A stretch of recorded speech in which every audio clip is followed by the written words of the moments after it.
김 부장, 나야. 잘 지내지? 아니, 다른 게 아니라 이번 주말에 날씨도 좋다는데 등산이나 한번 같이 갈까 해서 전화했어. 아, 그래? 이번 주는 선약이 있어? 그래, 벌써 3주째 바쁘네. 알겠어, 어쩔 수 없지. 그래, 사업 번창하고 다음에 통화하자. 전화를 끊고 나서 까맣게 꺼진 휴대폰 화면을 한참이나 들여다봅니다. 툭 하고 휴대폰을 소파 위에 던져놓는데 가슴 한구석에서 묵직한 돌덩이 같은 것이 쿵 하고 떨어지는 기분입니다. 입안이 씁쓸합니다. 마치 씹다 뱉은 차 찌꺼기 같은 떫은 맛이 목구멍까지 차오릅니다. 베란다 창밖을 보니 날씨는 야속하게도 참 좋습니다. 사람들은 삼삼오오 짝을 지어 웃으며 걸어가는데 거실에 덩그러니 앉아있는 내 모습이 유리창에 비쳐 유난히 더 작고 초라해 보입니다. 현직에 있을 때, 내가 그 자리에 있을 때를 한번 떠올려 봅니다. 그때는 휴대폰이 쉴 새 없이 울렸습니다. 부장님, 한잔하시죠? 형님, 이번 주말에 골프 어떻습니까? 선배님, 존경합니다. 주말이면 경조사 챙기느라 몸이 10개라도 모자랐고 술값이며 밥값이며 내가 먼저 계산대 앞으로 달려가 카드를 긁곤 했습니다. 그때 그 친구가 승진에 누락되어 울분을 토할 때 밤새도록 술잔 기울여줬던 게 누구였습니까? 아들이 취직 못해 속상해할 때 내 인맥 다 동원해서 여기저기 알아봐줬던 게 누구였습니까? 우리는 형제다, 평생 가자, 의리다, 침 튀기며 명세했던 그 많은 사람은 다 어디로 갔을까요? 은퇴하고 명함이 사라지자 거짓말처럼 연락이 뚝 끊겼습니다. 처음에는 다들 바쁘겠지 하며 애써 이해하려 했습니다. 그런데 시간이 지날수록 알게 됩니다. 바쁜 게 아니라 나를 피하고 있다는 것을요. 어떤 모임에서는 나만 쏙 빼놓고 자기들끼리 만났다는 이야기를 건너 듣기도 합니다. 그 이야기를 들었을 때의 그 참담함, 그 비참함은 말로 다할 수 없습니다. 화가 나는 것을 넘어서서 내 지난 60년 인생이 송두리째 부정당하는 것 같아 밤잠을 설칩니다. 내가 인생을 헛살았나? 내가 그동안 헛똑똑이었나? 이제 나는 뒷방 늙은이 취급을 당하는 건가? 이런 생각들이 꼬리에 꼬리를 물고 이어져 새벽녘까지 가슴을 짓누릅니다. 안녕하세요. 시니어 여러분의 인생 2막을 응원하는 실버 인문학 크리에이터입니다. 방금 들려드린 이야기, 혹시 남의 이야기처럼 들리지 않으셨나요? 아니면 바로 어제 혹은 오늘 아침 여러분이 느꼈던 그 감정과 너무나 닮아 있어 가슴이 철렁 내려앉지는 않으셨나요? 나이가 든다는 것은 흰머리가 늘고 주름이 깊어지는 것만을 의미하지 않습니다. 내 주위를 시끌벅적하게 채우던 사람들이 썰물처럼 빠져나가고 텅 빈 백사장 위에 나 홀로 서 있는 듯한 적막감을 견뎌야 하는 과정이기도 합니다.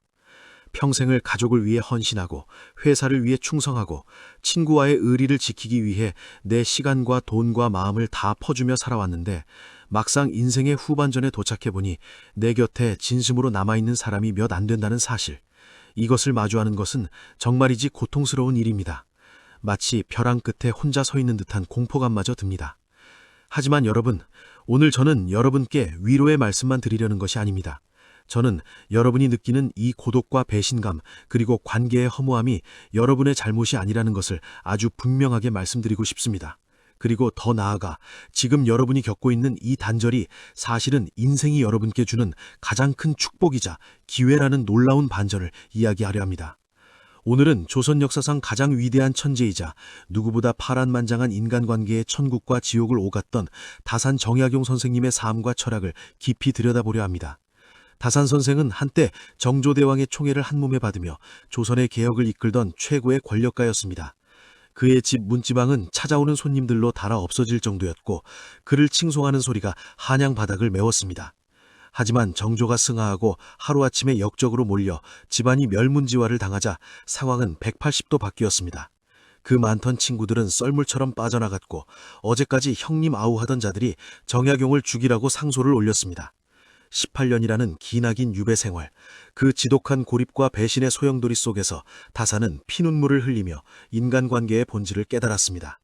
왜 나이 들수록 친구가 필요 없는지, 왜 우리는 껍데기 같은 인맥에 목을 매지 말아야 하는지, 그리고 내 남은 인생을 갉아먹는 가짜 인연들을 어떻게 끊어내야 하는지, 다산 정약용이 18년의 고독 속에서 길어올린 그 차가웠고도 뜨거운 지혜를 오늘 여러분과 나누고 싶습니다.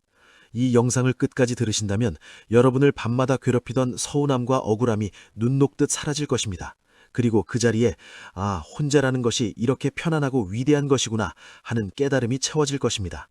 이제 인간관계에 연연하며 상처받는 삶을 끝내고 홀로서도 당당하고 품위 있는 진짜 어른의 노후를 맞이할 준비가 되셨나요? 그럼 다산의 지혜의 숲으로 깊이 들어가 보겠습니다. 첫 번째 지혜입니다. 권세와 이익으로 맺어진 관계가 무너지는 것은 당연한 이치다.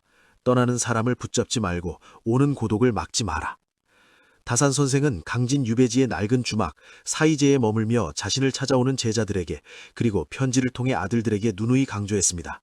세상 사람들은 권세와 이익이 있는 곳으로 모여들고 권세와 이익이 닿으면 흩어진다. 이것을 두고 세상을 원망하거나 사람을 탓하지 마라. 이는 마치 여름에 벌레가 모이고 겨울에 사라지는 것과 같은 자연의 이치다. 우리는 흔히 정의나 의리가 영원할 거라고 믿고 싶어 합니다. 특히 우리 한국의 시니어 세대들은 우리가 남이가라는 문화 속에서 살아왔기에 관계의 단절을 내 존재의 실패로 받아들이는 경향이 큽니다. 내가 뭘 잘못해서 저 사람이 떠났나? 내가 돈이 없어서 무시하나? 자며 자신을 비하합니다. 하지만 냉정하게, 아주 냉정하게 지난 날을 복귀해 봅시다. 여러분이 현직에 있을 때, 잘 나갈 때 주변에 머물던 그 수많은 사람, 그들이 정말 여러분이라는 사람의 인격과 영혼을 사랑해서 곁에 있었을까요? 아니면 여러분이 가진 부장이라는 직함, 여러분이 살 수 있는 고급 술, 여러분이 해결해 줄 수 있는 청각 때문에 머물렀던 걸까요? 이것을 인정하는 것은 아프지만 반드시 거쳐야 할 과정입니다. 다산 선생도 처음에는 분노했습니다. 자신을 배신한 동료들에 대한 원망으로 잠을 이루지 못해 화병까지 얻었습니다. 하지만 18년의 세월 동안 자연을 관찰하며 그는 깨달았습니다. 따뜻한 곳에 사람이 모이고 추운 곳에서 사람이 떠나는 것은 그 사람이 악해서가 아니라 그저 인간이라는 존재의 연약한 본성일 뿐이라는 것을요. 우리의 인생은 마치 버스와 같습니다. 내가 운전하는 버스에 어떤 사람은 정류장에서 타고 어떤 사람은 다음 정류장에서 내립니다. 종점까지 나와 함께 가는 사람은 극히 드뭅니다. 그런데 우리는 이미 내려버린 승객을 향해 왜 끝까지 같이 안 가냐며 고함을 지르고 버스를 멈춰 세우려 합니다. 그러면 정작 내 버스는 앞으로 나아가지 못합니다. 나이 들어 주변 사람이 떠나는 것은 여러분의 인생이 실패했다는 증거가 아닙니다. 오히려 알곡과 쭉정이가 걸러지는 축복의 시간입니다. 은퇴라는 거대한 걸음만이 내 인생을 한 번 훑고 지나간 겁니다. 그 걸음망 위에는 이해관계로 얽혀있던 가짜 인연들, 가면 쓴 관계들은 다 빠져나가고 정말 나를 아껴주는 극소수의 진실한 인연, 혹은 오롯한 나 자신만이 남게 됩니다. 떠나가는 사람들에게 섭섭해하지 마십시오. 그들은 그들의 이익을 쫓아 그들의 인생을 살러간 것입니다. 여러분도 이제 여러분의 인생을 살아야 합니다. 남의 비위를 맞추느라, 남의 기분을 살피느라 소진했던 그 아까운 에너지를 이제는 회수하십시오. 전화가 울리지 않는다고 불안해하지 마십시오. 그 고요함이야말로 여러분이 젊은 날 그토록 갈구했던 진정한 휴식입니다. 남들이 나를 찾지 않는다는 것은 역설적으로 내가 남에게 휘둘리지 않아도 된다는 뜻입니다. 억지로 웃어주지 않아도 되고, 싫은 소리를 듣고도 참지 않아도 되고, 가기 싫은 모임에 억지로 끌려가지 않아도 됩니다. 이제는 남이 아닌 나를 위해 밥을 짓고, 나를 위해 산책을 하고, 나를 위해 이불을 덮으십시오. 떠난 인연을 원망하며 괴로워하기엔 여러분의 남은 날들이 너무나 소중하고 아름답습니다. 두 번째 지혜입니다. 내 인생을 망치는 소인배를 구별하고 단호하게 끊어내라. 그렇다면 곁에 남아있는 사람들은 모두 지키고 품어야 할 사람들일까요? 안타깝게도 그렇지 않습니다. 정약용 선생은 유배지에서 수많은 사람을 겪으며 사람을 보는 눈, 즉 지인의 지혜를 터득했습니다. 그리고 곁에 두어서는 안 될 소인배들의 특징을 명확히 정리하며 경계했습니다. 나이 60이 넘으면 시간은 금보다 귀합니다. 젊었을 때야 사람 경험한다 치고 이 사람 저 사람 만나 봤다지만 이제는 다릅니다. 얼마 남지 않은 내 인생의 시간을 불쾌하고 해로운 사람들과 섞이며 낭비할 여유가 없습니다. 다산이 경계했던 그리고 행복한 노후를 위해 반드시 정리해야 할 손절 대상 유형을 구체적으로 말씀드리겠습니다. 혹시 내 주변에 이런 사람이 없는지 잘 생각해 보시기 바랍니다.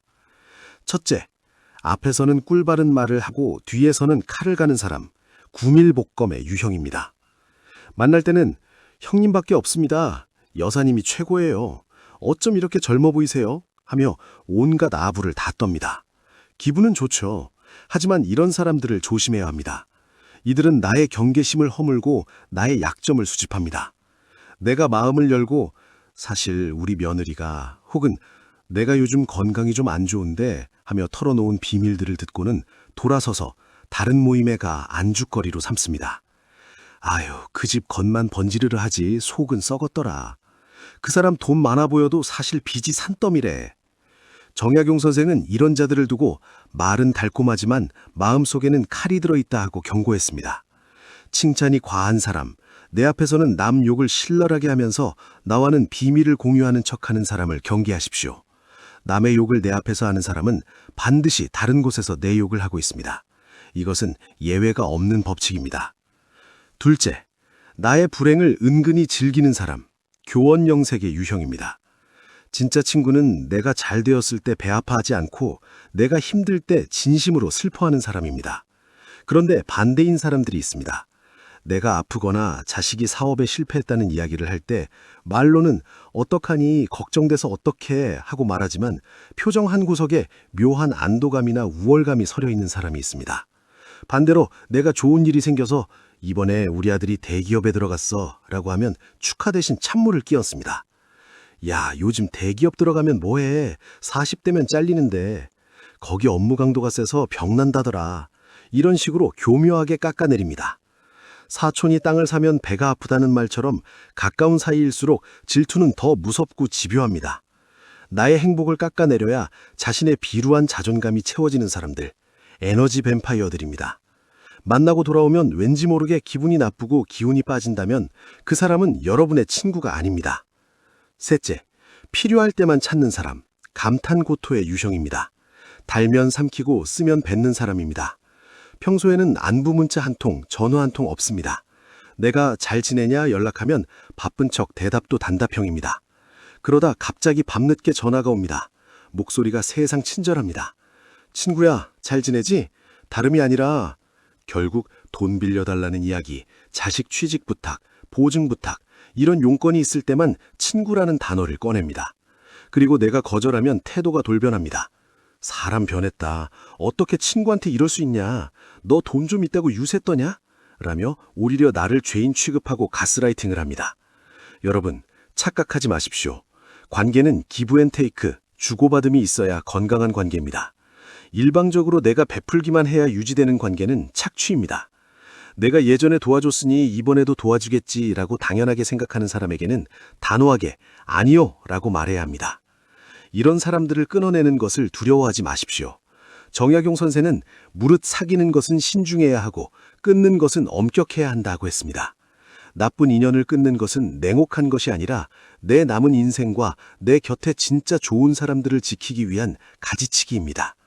썩은 가지를 잘라내지 않으면 나무 전체가 병들게 됩니다. 그래도 얘 정이 있는데 내가 손절하면 나를 욕하고 다니지 않을까? 라며 망설이지 마세요. 여러분을 욕할 사람은 여러분이 잘해줘도 욕할 사람입니다. 여러분의 친절을 권리로 아는 사람들에게 더 이상 감정 노동을 하지 마십시오.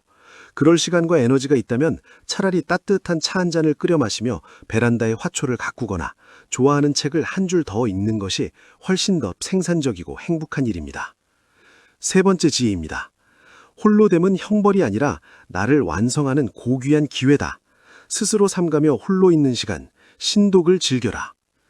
정약용 선생에게 유배 생활 18년은 겉으로 보기엔 절망 그 자체였습니다.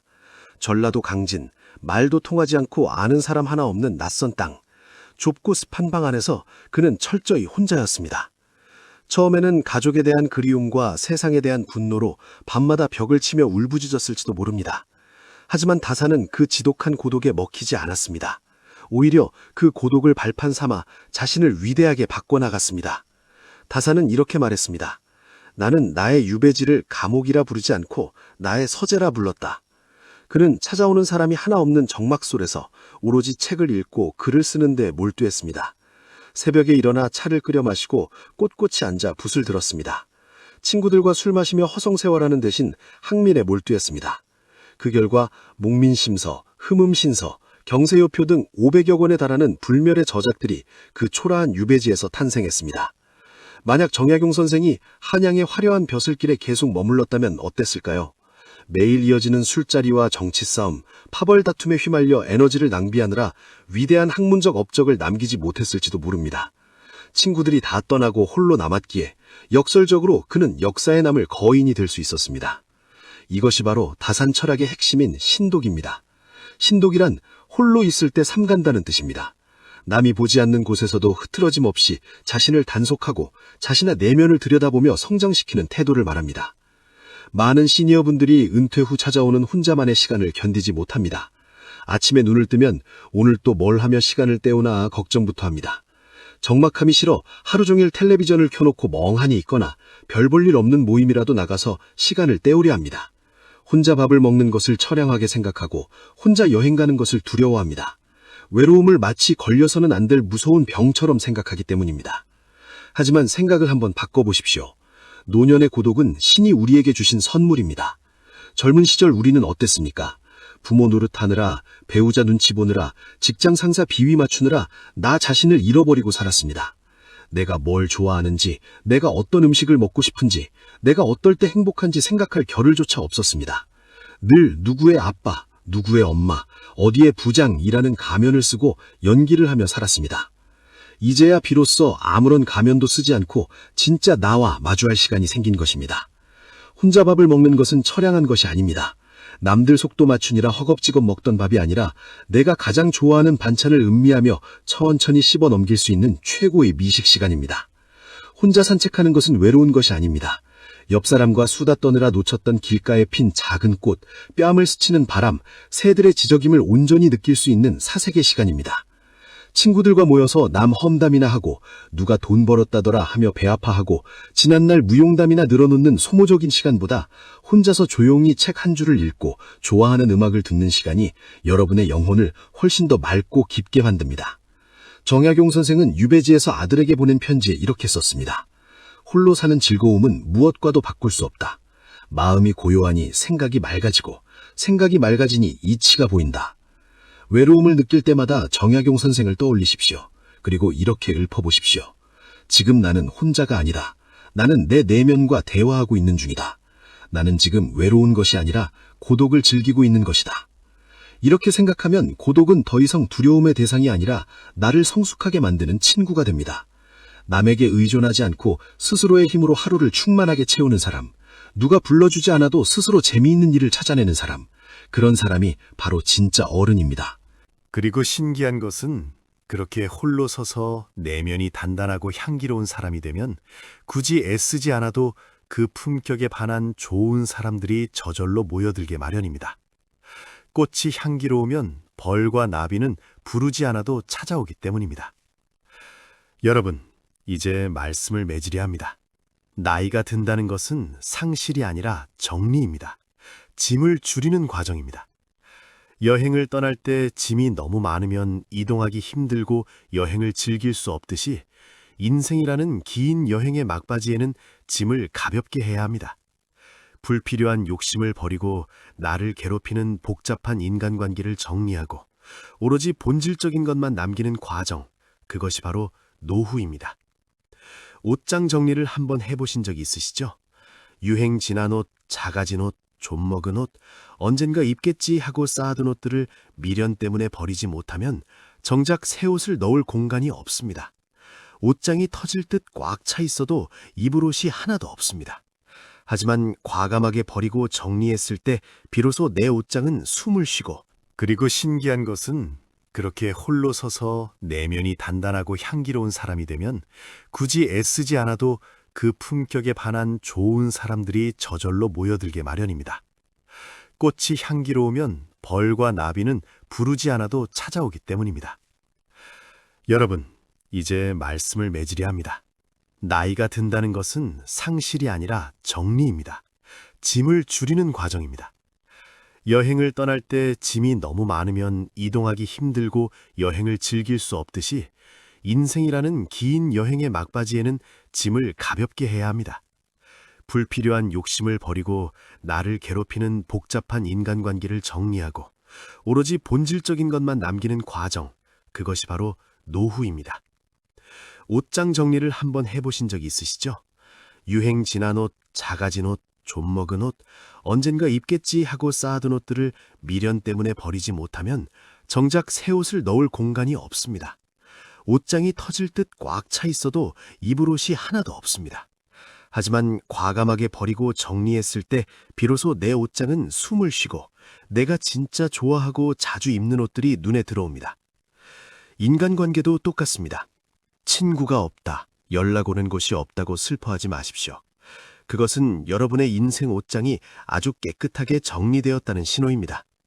이제 그 빈 공간을 남들의 시선이나 체면칠에 의무감 같은 잡동사니가 아니라 여러분 자신의 취향과 행복, 그리고 마음의 평화로 채우십시오. 자식도 배우자도 친구도 결국은 타인입니다. 냉정하게 들릴지 모르지만 이것이 사실입니다. 인생의 마지막 문을 열고 들어갈 때까지, 마지막 순간까지 내 손을 잡고 내 곁을 지켜주는 유일한 존재는 바로 나 자신뿐입니다.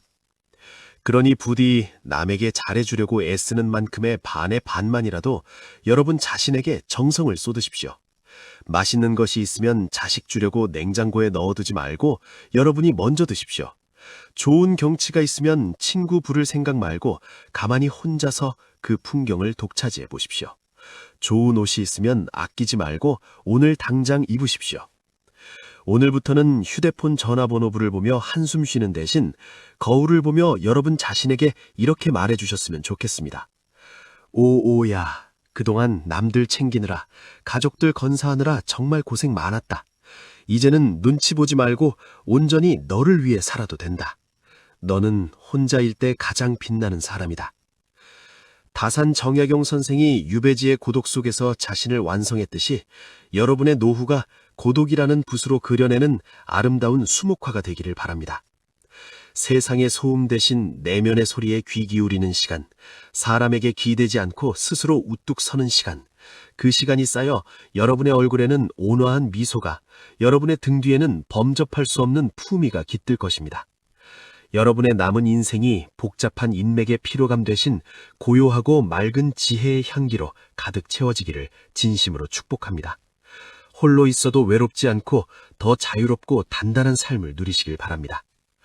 오늘 들려드린 정약용 선생의 이야기가 텅 빈 것 같았던 여러분의 마음에 작은 위로와 묵직한 용기가 되었다면 인생의 쉼터, 지혜의 숲을 구독해 주시고 좋아요를 눌러주세요. 그리고 주변에 외로움으로 힘들어하는 소중한 분들이 계시다면 이 영상을 공유해 그분들의 마음에도 따뜻한 빛을 비춰주세요. 저는 언제나 이 자리에서 여러분의 품위 있는 노후를 위한 깊이 있는 이야기로 다시 찾아뵙겠습니다. 감사합니다. 부디 평온하고 스스로 충만한 하루 보내십시오.